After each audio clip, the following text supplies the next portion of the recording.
Hi hello welcome back to my channel. ಹೇಗಿದ್ದೀರಾ ಎಲ್ಲರೂ ಚೆನ್ನಾಗಿದ್ದೀರಾ ಅಂತ ಅನ್ಕೋತಾ ಇದ್ದೀನಿ ಫ್ರೆಂಡ್ಸ್. ಹಾಗೆ ನಾನು ತುಂಬ ದಿವಸ ಆಯಿತು ಲಾಗ್ಸ್ ಏನೋ ಹಾಕದೆ, ಯಾಕೆಂದರೆ ತುಂಬ ಬ್ಯುಸಿ ಇದೆ. ಈದ್ ಶಾಪಿಂಗ್ ಆದ ನಂತರ ಈದ್ ಪ್ರಿಪ್ರೇಷನ್, ಉಪವಾಸ ಹೀಗೆಲ್ಲಾಗಿ ತುಂಬಾ ಬ್ಯುಸಿ ಇದೆ. ಅದಕ್ಕಾಗಿ ನನಗೆ ವೀಡಿಯೋಸ್ ಏನೂ ಹಾಕಲಿಕ್ಕೆ ಆಗಲಿಲ್ಲ. ಸೊ ಇವಾಗ ನಾನಿದು ಒಂದು 4-5 ಡೇಸಿದ್ದು ಲಾಗ್ ಇದೆ, ಸ್ವಲ್ಪನೇ ಕ್ಲಿಪ್ಸ್ ಇದೆ. ಸೊ ಅದನ್ನು ನಿಮ್ಮ ಜೊತೆ ಶೇರ್ ಮಾಡ್ತಾಯಿದ್ದೀನಿ. ಇಲ್ಲಿ ನಾನು ಮಂಗಳವಾರದಿಂದ ವೀಡಿಯೋ ಸ್ಟಾರ್ಟ್ ಮಾಡ್ತಾಯಿದ್ದೀನಿ. ಸೊ ಆವತ್ತಿನ ಸಂಜೆ ದಿವಸದಲ್ಲಿ ನಾನು ವೀಡಿಯೋ ಮಾಡ್ತಾಯಿದ್ದೀನಿ. ಯಾಕೋ ನನ್ನ ಹಸ್ಬೆಂಡ್ಗೆ ಸಮೋಸ ತಿನ್ನಬೇಕಂತ ಆಯ್ತಂತೆ. ಸೊ ಅದಕ್ಕೆ ನಾನು ಏನು ಮಾಡಿದ್ದೆ ಅಂದರೆ, ಸಮೋಸ ರೆಸಿಪಿಯಲ್ಲಿ ಹಾಕಿದ್ದೀನಿ ನಾನು ಆಲ್ರೆಡಿ ಮುಂಚೆನೇ. ಸೊ ಅದಕ್ಕೆ ನಾನು ಸಮೋಸದ ರೆಸಿಪಿ ಏನು ಹಾಕಿಲ್ಲ, ಜಸ್ಟ್ ಮಾಡೋದನ್ನು ತೋರಿಸ್ತಾ ಇದ್ದೀನಿ. ಸಂಜೆ ಟೀ ಜೊತೆ ಸಮೋಸ ತಿನ್ನೋಣ ಅಂತ ಚಿಕನ್ ಸಮೋಸ ಇಲ್ಲಿ ಮಾಡ್ತಾಯಿದ್ದೀನಿ. ತುಂಬಾ ಚೆನ್ನಾಗಿತ್ತು ಚಿಕನ್ ಸಮೋಸ. ನಾವು ಔಟ್ಸೈಡಿಂದ ತರೋದಕ್ಕಿಂತ ನಾವೇ ಮಾಡಿ ತಿನ್ನೋದು ತುಂಬಾ ಟೇಸ್ಟಿಯಾಗಿದೆ. ಆದ ನಂತರ ಎಲ್ಲ ಆಗಿ ಕ್ಲೀನಿಂಗ್ ಎಲ್ಲ ಮಾಡಿ ನಾನು ಒಂದು 6 o'clock ಆಗುವಾಗ ಮಕ್ಕಳ ಬುಕ್ಸಿಗೆ ಬೈಂಡ್ ಹಾಕ್ತಾಯಿದ್ದೀನಿ. ಇನ್ನು ಸ್ಕೂಲ್ ಸ್ಟಾರ್ಟ್ ಆಗುತ್ತೆ ಅಲ್ವಾ. ಸೊ ಅದಕ್ಕೆ ಏನು ಮಾಡಿದೆ, ಬೈಂಡ್ ಹಾಕೋಣ ಅಂತ ಹೇಳಿ ಅರ್ಧ ಹಾಕಿದ್ದೇನೆ. ಅರ್ಧ ಅಲ್ಲ, ಮುಕ್ಕಾಲು ಭಾಗದಷ್ಟು ಹಾಕಿದ್ದೀನಿ. ಇನ್ನೂ ಅರ್ಧ ಭಾಗದಷ್ಟು ಬುಕ್ಸ್ ಇದೆ, ತುಂಬಾ ಇದೆ ಬುಕ್ಸ್ ಎಲ್ಲ. ಈ ವರ್ಷ ನಾನು ಶಾಲೆಗೆ ಕೂಡ ಚೇಂಜ್ ಮಾಡಿದ್ದೀನಿ, ಸ್ಕೂಲ್ ಬೇರೆ ಕಡೆ ಹಾಕೋಣ ಅಂತೇಳಿ. ನಾನಿವಾಗ ಕುನಿಲ್ಗೆ ಹಾಕಿದ್ದೀನಿ ನನ್ನ ಮಕ್ಕಳನ್ನು. ಸೊ ಅದೆಲ್ಲ ಆದ ನಂತರ ಇದು ಬುಧವಾರ ದಿವಸ ಬೆಳಗ್ಗೆ, ಬುಧವಾರ ಆ್ಯಕ್ಚುಲಿ ನಮಗೆ ಉಪವಾಸ ಇತ್ತು. ಇದು ಅಂದರೆ ಯಾವತ್ತದೋ ಒಂದು ವೀಡಿಯೋ ಕ್ಲಿಪ್ಸ್ ಇತ್ತು, ನನ್ನ ತಮ್ಮ ಮೀನು ತಂದಿದ್ದ. ಸೊ ಅದನ್ನು ಕ್ಲೀನ್ ಮಾಡಿ ಊಟ ಎಲ್ಲ ಮಾಡಿದ ನಂತರ ಸಾರು ಮಾಡಿ ಊಟ ಮಾಡ್ತೀವಲ್ವ. ಸೊ ಅದೆಲ್ಲ ಆದ ನಂತರ ನಾನು ಔಟ್ಸೈಡಿಗೆ ಹೋಗಿದ್ದೆ. ಏನಂದರೆ ಅದು ಈ ಶಾಪಿಂಗ್ ಇತ್ತು. ಸೊ ಅಲ್ಲಿ ಹೋಗಿ ಬರುವಾಗ ಸ್ವಲ್ಪ ಪಾನಿಪುರಿ ಕೂಡ ತಿಂದು ಬಂದು, ಆದ ನಂತರ ಇದು ಬುಧವಾರದ ವೀಡಿಯೋ. ಆ್ಯಕ್ಚುಲಿ ಉಪವಾಸ ಇತ್ತು ಅವತ್ತಿನ ದಿವಸ, ಅರಫಾ ಉಪವಾಸ ಇತ್ತು. ಸೊ ಅದಕ್ಕೆ ನಾನು ಏನು ಮಾಡ್ತಾಯಿದ್ದೀನಿ, ಇಲ್ಲಿ ಪ್ರಿಪ್ರೇಷನ್ ಮಾಡ್ತಾಯಿದ್ದೀನಿ. ಕಸ್ಟರ್ಡ್ ಜ್ಯೂಸು ಈ ಥರ ಎಲ್ಲ ಮಾಡ್ತಾಯಿದ್ದೀನಿ. ಹಾಗೆಯೇ ಈದ್ಗೆ ಪ್ರಿಪ್ರೇಷನ್ ಕೂಡ ಮಾಡ್ತಾಯಿದ್ದೀನಿ. ಸೊ ಇವಾಗ ನನ್ನ ಮೆಹಂದಿ ನೋಡಿ ಹೇಗಿದೆ ಅಂತ ನಾನೇ ಇಟ್ಟದ್ದು ತುಂಬಾ ಖುಷಿ ಆಗ್ತದೆ. ನಾನು ಮೆಹಂದಿ ಇಡ್ತೀನಿ, ಅಷ್ಟೇನು ಬರಲ್ಲ ಅಂತೇನಿಲ್ಲ, ಬರುತ್ತೆ ಎಲ್ಲನೂ. ಸೊ ಅದನ್ನು ನಾನು ಹಾಕಿ ಕಲರ್ ಚೆಂದ ಬಂದಿತ್ತು. ಒಂದು ಸೈಡಿಗೆ ಬ್ಯಾಕ್ ಹ್ಯಾಂಡಿಗೆ ಮತ್ತೆ ಹಾಕೋಣ ಅಂತೇಳಿ ಫುಲ್ಲು ಫ್ರಂಟ್ ಹ್ಯಾಂಡಿಗೆ ಹಾಕಿದ್ದೆ ರಾತ್ರಿ. ಇದು ಮಂಗಳವಾರ ರಾತ್ರಿನೇ ಹಾಕಿದ್ದೆ ನಾನು. ಬುಧವಾರ ರಾತ್ರಿ ನಾನು ಬ್ಯಾಕ್ ಹ್ಯಾಂಡಿಗೆ ಹಾಕಬೇಕು, ಮತ್ತೊಂದು ರೈಟ್ ಹ್ಯಾಂಡ್ಗೆ ಹಾಕಬೇಕಂತ ಹೇಳಿದ್ದೆ. ಸೊ ಅದು ನನಗೆ ಹಾಕ್ಲಿಕ್ಕೆ ಆಗಲ್ಲಲ್ವ. ನಾನು ನನ್ನ ಫ್ರೆಂಡ್ ಮನೆಗೆ ಹೋಗಿದ್ದೆ. ಸೊ ಅವಳು ಹಾಕಿದ್ಲು ನನಗೆ. ಅದಂತರ ಇಲ್ಲಿ ನಾನು ಪೇಸ್ಟ್ ಮಾಡ್ತಾಯಿರೋದು. ಪೇಸ್ಟಿಗೆ ಏನೆಲ್ಲ ಬೇಕಂತ ರೆಡಿ ಮಾಡ್ತಾಯಿದ್ದೀನಿ. ನಾನು ಮಾಡುವ ಪೇಸ್ಟ್ ಇದ್ದಿದ್ದು ರೆಸಿಪಿ. ಸೊ ನಾನಿಲ್ಲಿ ಜಿಂಜರ್ ಗಾರ್ಲಿಕ್ ತೊಗೊಂಡಿದ್ದೀನಿ, ಹಾಗೆಯೇ ಒಂದು 6 ಹಸಿಮೆಣಸಿನಕಾಯಿ ತೊಗೊಂಡಿದ್ದೀನಿ. ನಂತರ ಅರ್ಧ ಟೇಬಲ್ ಸ್ಪೂನಷ್ಟು ಸೋಂಪು ಬರ್ತದೆ ಅಲ್ವಾ, ಅದನ್ನು ಹಾಕ್ಕೊಳ್ಳಿ. ಅದ ನಂತರ ಸ್ವಲ್ಪ ಅರಿಶಿನ, ಸ್ವಲ್ಪ ಉಪ್ಪನ್ನು ಹಾಕಿ, ರುಚಿಗೆ ಬೇಕಾದಷ್ಟಲ್ಲ ಸ್ವಲ್ಪ ಉಪ್ಪನ್ನು ಹಾಕಬೇಕು. ಈ ಥರ ಹಾಕಿ ನಾವು ಪೇಸ್ಟ್ ಮಾಡಿ ಫ್ರಿಜ್ಜಲ್ಲಿ ಇಡೋದಾದರೆ ಏನೂ ಹಾಳಾಗಲ್ಲ, ಕೆಟ್ಟದ್ದು ಕೂಡ ಆಗಲ್ಲ, ತುಂಬಾ ಚೆನ್ನಾಗಿರೋ ಒಂದು ಸ್ಮೆಲ್ ಬರುತ್ತೆ. ಸೊ ಮೊದಲಿಗೆ ನಾನಿಲ್ಲಿ ಕ್ರಷ್ ಮಾಡಿ ತೊಗೊಂಡೆ. ಕ್ರಷ್ ಮಾಡಿದ ನಂತರ ಅದು ಚೆನ್ನಾಗಿ ಫೈನ್ ಪೇಸ್ಟ್ ಮಾಡಬೇಕು ನಾವು. ಅದು ಸ್ವಲ್ಪ ನೀರು ಹಾಕಿ ನಾನಿಲ್ಲಿ ಪೇಸ್ಟ್ ಮಾಡ್ತಿದ್ದೀನಿ. ನೋಡಿ ಯಾವ ಥರ ಬಂದಿದೆ ಅಂತ. ಕಲರ್ ಕೂಡ ತುಂಬಾ ಚೆನ್ನಾಗಿದೆ.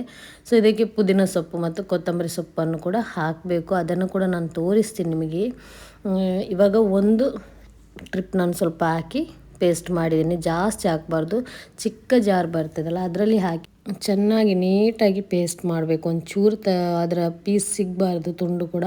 ಹಾಗೆ ನಾವು ಮಾಡಬೇಕು. ಸೊ ಆದ ನಂತರ ನಾನು ಗ್ಲಾಸಿದ್ದು ಜಾರ್ ಇತ್ತು, ಅದಕ್ಕೆ ಹಾಕ್ತಾಯಿದ್ದೀನಿ.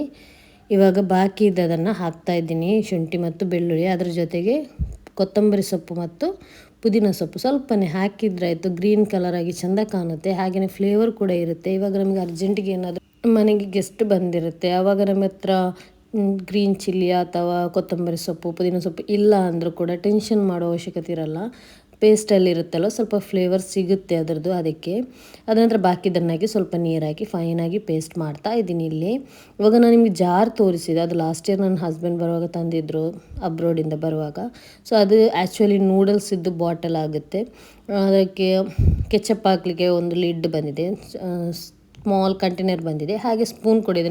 ನಮ್ಮ ಇಲ್ಲಿ ಮಕ್ಕಳಿಗೆಲ್ಲ ಕೊಡೋ ಅವಶ್ಯಕತೆ ಇಲ್ಲ, ಇದು ಹೊಡೆದಾಗುತ್ತೆ ಅಲ್ವಾ ಸ್ಕೂಲ್ಗೆಲ್ಲ ಹೋಗುವಾಗ. ಸೊ ಅದಕ್ಕೆ ನಾನು ಏನು ಮಾಡಿದೆ, ಈ ಥರ ಜಾರ್ ಮಾಡಿ ಯೂಸ್ ಮಾಡ್ಕೊಳ್ಳೋಣ ಅಂತೇಳಿ ಮಾಡ್ತಾಯಿದ್ದೀನಿ. ಇವಾಗ ಫೈನಲ್ ಪೇಸ್ಟ್ ಆಯಿತು. ಅದನ್ನು ನಾನು ಫ್ರಿಜ್ಜಲ್ಲಿ ಇಟ್ಟೆ. ತುಂಬಾ ಬ್ಯುಸಿ ಇದ್ದೆ ಬುಧವಾರ ದಿವಸ. ಹಾಗೆ ಈ ದಿವಸದ ಲಾಗ್ ಏನು ಮಾಡಿ ಕೂಡ ಇಲ್ಲ ನಾನು. ಸೊ ಆದ ನಂತರ ಇಲ್ಲಿ ನಾನು ಉಪವಾಸಗೆ ಕಸ್ಟರ್ಡ್ ಮಾಡ್ತಾಯಿದ್ದೀನಿ. ಅದನ್ನು ಕೂಡ ರೆಡಿ ಮಾಡಿ ಅದ ನಂತರ ಇದು ಕಬಾಬ್ ಮಾಡ್ತಾ ಇರೋದು ನಾನು ಈದಿಗೆ ಮಾಡಲ್ಲ, ಮಸಾಲ ಮಾಡಿ ಫ್ರಿಜ್ಜಲ್ಲಿ ಇಟ್ಟಿದ್ದೀನಿ. ಸೊ ಆದ ನಂತರ ಗುಲಾಬ್ ಜಾಮೂನ್ ಇದು ಏನಂದರೆ ನಾನು ಬುಧವಾರ ದಿವಸದನ್ನೇ ಮಾಡೋದು ಈದ್ ಪ್ರಿಪ್ರೇಷನ್ಗೆ. ಹಾಗೆ ಉಪವಾಸ ದಿವಸ ಏನು ಬೇಕು ನಮಗೆ ಅದನ್ನು ಕೂಡ ಮಾಡ್ತಾಯಿದ್ದೀನಿ. ಗುಲಾಬ್ ಜಾಮೂನು ನನಗೆ ಆ್ಯಕ್ಚುಲಿ ಚೆನ್ನಾಗಿ ಆಗಿಲ್ಲ ಅಂತ ಅಂದ್ಕೊಳ್ತಾ ಇದ್ದೀನಿ, ಗಟ್ಟಿಯಾಗಿದೆ ಅಂತ. ಇದು ನೋಡುವಾಗ ನನಗೆ ನೆನಪೇ ಇಲ್ಲ, ಫ್ರಿಜ್ಜಲ್ಲಿ ಇಟ್ಟದ್ದು ಹೈ ಕೋಲ್ಡಾಗಿ ಗಟ್ಟಿಯಾದದು. ಹೊರಗಡೆ ತೆಗೆದಾದ್ಮೇಲೆ ಚಂದನೇ ಇತ್ತು, ತುಂಬ ಟೇಸ್ಟಿ ಕೂಡ ಇತ್ತು. ನಾನೆಲ್ಲ ಕೊಟ್ಟೆ ಅದು ಮನೆಯಲ್ಲಿ ತಾಯಿ ಮನೆಗೆ ತಗೊಂಡೋಗಿದೆ. ಸೊ ಅಲ್ಲಿ ಅಮ್ಮ ಏನು ಮಾಡಿದರು ಅಂದರೆ ನೇಬರಲ್ಲಿ ಕೊಟ್ಟಿದ್ರು, ಅವ್ರಿಗೆ ತುಂಬಾ ಇಷ್ಟ ಆಗಿದೆ ಅಂತ ಹೇಳಿದರು. ಗುಲಾಬ್ ಜಾಮೂನ್ ತುಂಬಾ ಖುಷಿಯಾಯಿತು.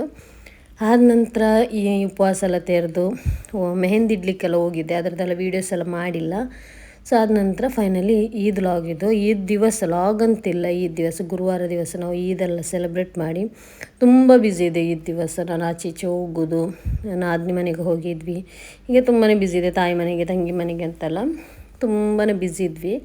ಸೊ ಆವತ್ತಿನ ಸಂಜೆ ದಿವಸ ನಾವು ನಾದಿನಿ ಮಕ್ಕಳು ಬಂದಿದ್ದರು. ಸೊ ಅವರನ್ನು ಕರ್ಕೊಂಡು ಇಲ್ಲಿ ಹತ್ತಿರದಲ್ಲಿ ಬ್ಯಾರೇಜ್ಗೆ ಹೋಗಿದ್ವಿ. ಮಕ್ಕಳಿಗೆ ಏನಾದರೂ ಆಟ ಆಡಿಸೋಣ, ಏನಾದರೂ ಹೊರಗಡೆ ತಿಂದು ಬರೋಣ ಅಂತ ಹೇಳಿ.